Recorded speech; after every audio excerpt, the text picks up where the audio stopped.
In this video, the objective is to give an overview of the kidney and the nephron.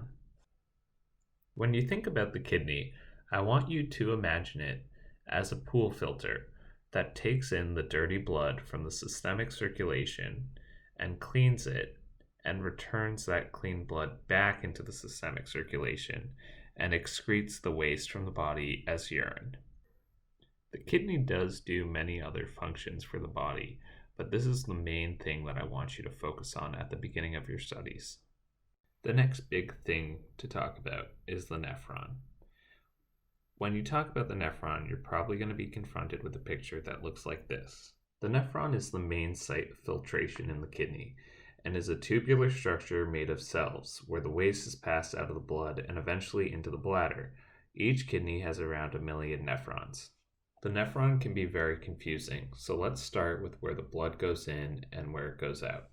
Just like before, we have dirty blood entering the system and going through it and coming out clean, and the waste is going through the nephron and being excreted through the bladder and out of the body.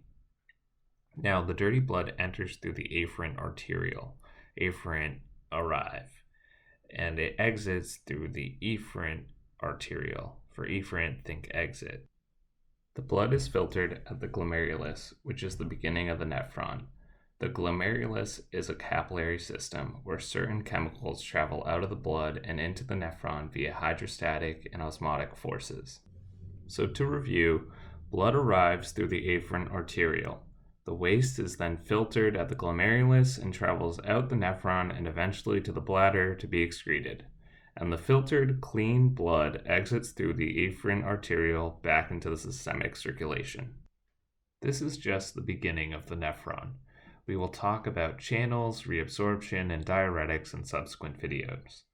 Renal can get very complicated, so make sure you understand these basics before moving on. Good luck.